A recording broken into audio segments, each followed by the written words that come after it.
In the United States, few events capture the national imagination like Super Bowl Sunday, a day that transcends sports and becomes a grand celebration of American culture, unity, and spectacle. Every year, millions of people gather in living rooms, sports bars, and stadiums to watch the culmination of the National Football League season, but the story of how this game became a national holiday of sorts is one rooted in competition, ambition, and the power of entertainment. The Super Bowl's origins trace back to a time when two rival football leagues, the National Football League and the American Football League, were engaged in a fierce battle for supremacy during the 1960s.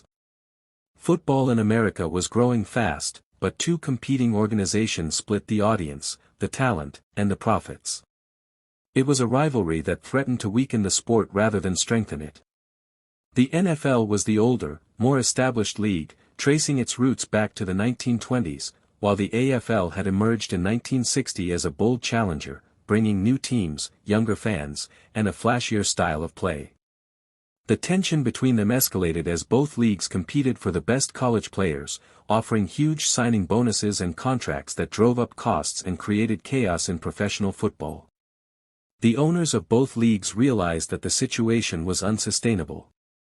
In 1966, after years of financial strain and escalating competition, NFL Commissioner Pete Rozelle and AFL founder Lamar Hunt began discussing the idea of a merger. This historic decision would unify the leagues under one structure, forming what became known as the modern National Football League.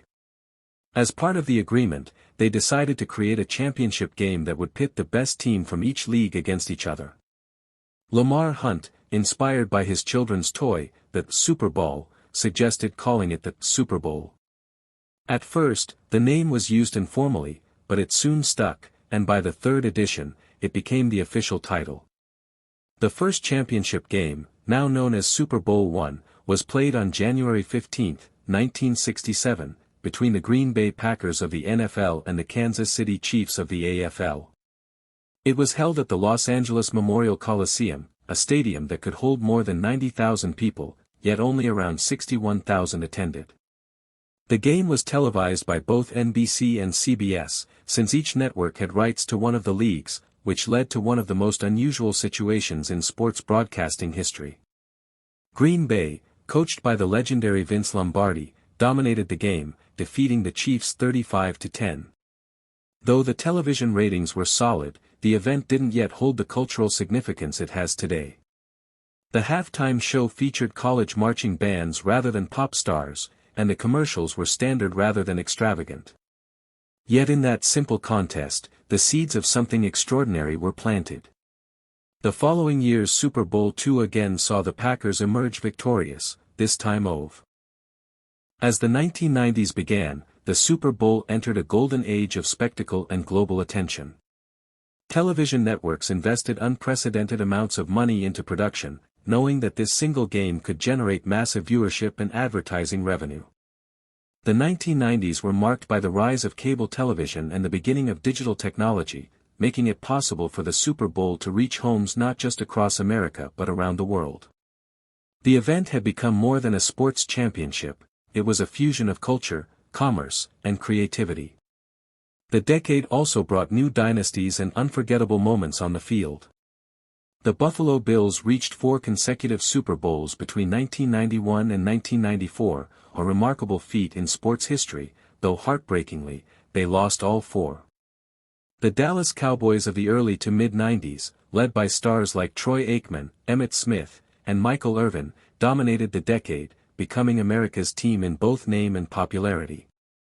Their flashy style and unmatched success made them icons of the era, reflecting the economic optimism and celebrity culture of the time. Off the field, the Super Bowl transformed into a marketing juggernaut. Advertisers saw the immense potential in the game's audience, and companies competed fiercely for 30 seconds of airtime. The 1990s became known for memorable ads that shaped pop culture, from Coca-Cola's Talking Polar Bears to Budweiser's famous "What's Up" campaign. Every year brought commercials that people discussed as much as the game itself. It became common for viewers to say they tuned in just for the commercials. The halftime show also underwent a revolution that redefined its place in entertainment history. For years, halftime shows featured marching bands or themed performances, but that changed in 1993 when the NFL invited Michael Jackson to perform. His electrifying show during Super Bowl 27 set a new standard, merging global pop stardom with live television spectacle. Jackson's performance proved that halftime could rival the game in excitement, and from then on, the NFL sought out the biggest names in music. Madonna, Prince, Beyoncé, U2, and countless others followed in his footsteps. The 1990s also marked the beginning of the Super Bowl as a global media event. Satellite broadcasting allowed fans in Europe, Asia, and Latin America to experience the game live, even if they didn't understand American football's rules. The pageantry, the energy, and the emotion translated universally. It became an ambassador of American culture, representing innovation, entertainment, and grandeur. Cities competed fiercely to host the event, recognizing the economic boom it brought in tourism, hospitality, and publicity. Hosting the Super Bowl became a badge of honor for cities, a symbol of their ability to handle world-class events. Then came the 2000s, a decade that pushed the Super Bowl into unprecedented levels of fame and importance. The early years of the new millennium saw a merry. As the 2020s began, the Super Bowl faced new challenges and transformations unlike any in its long, storied history. The decade opened in an era of global uncertainty.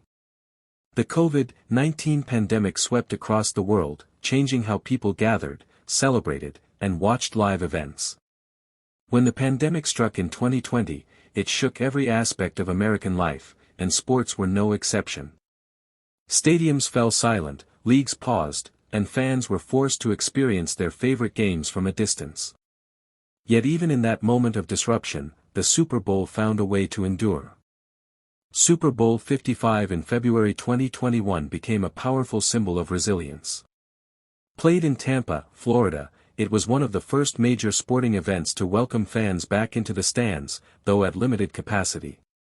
Masks and social distancing marked the scene, yet the energy remained electric. Tom Brady, now playing for the Tampa Bay Buccaneers after 2 decades with the Patriots, led his new team to victory, capturing his 7th Super Bowl ring at age 43. It was a moment that seemed almost mythic, a testament to longevity, discipline, and the timelessness of greatness. That game represented more than a football triumph. It symbolized continuity in the face of global upheaval. Millions watched from their homes, craving normalcy, celebration, and connection. The halftime show by The Weeknd, performed in a maze of red lights and mirrors, mirrored the surreal year the world had endured, isolated yet hopeful, distanced yet united by shared experience. The Super Bowl had once again adapted, proving that its true power lay not only in entertainment but in its ability to reflect the emotions of the times. In the following years, the event continued to grow technologically and culturally. The rise of streaming platforms changed how audiences consumed content. No longer were viewers confined to television screens, now, they could watch on phones, tablets, and social media apps. Networks and advertisers adapted, making digital campaigns as important as televised ones.